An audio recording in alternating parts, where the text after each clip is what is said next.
ადეკვატური იყო ჩემი დედაქალაქის მიწურულის შედეგები.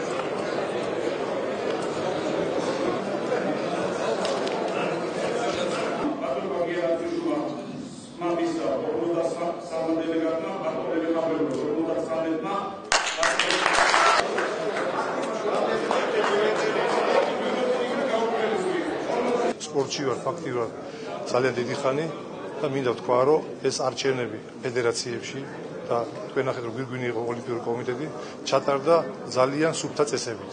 აი ესეთი არჩევნები არ ჩატარებულა არც ერთ თამაში, არც ერთ ოლიმპიურ არჩევნებზე და არც ფედერაციებში. და აუცილებლად ჩვენ მინდა რომ შევიდეთ სკოლებში, ჩვენ მინდა შევიდეთ რომ სტუდენტურ ორგანიზაციებში, რომ რაც შეიძლება გავაძლიეროთ ოლიმპიური მოძრაობა.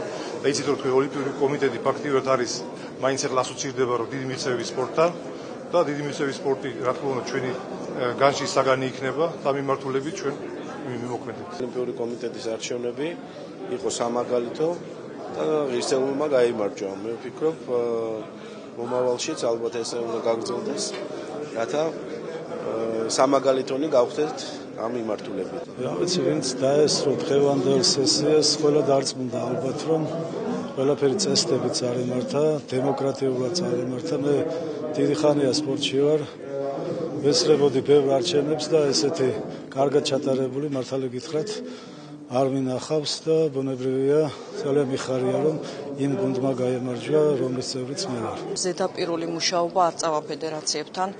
არ იქნება ზედაპირულად სპორტსმენის გეგმების, ინდივიდუალური გეგმების შემუშავება, სპორტსმენის მზადების, ეს იქნება დაფუძნებული მეცნიერულად, სადაც იქნება შემუშავებული როგორც მედიცინა, ასევე ფსიქოლოგია, მასაჟი, აი ყველაფერი იქნება გათვალისწინებული, რადგან ყველა სპორტსმენი მაღალი დონის თუ საშუალო დონის იყოს კარგად მომზადებული და ამაში უნდა გავაკეთოთ.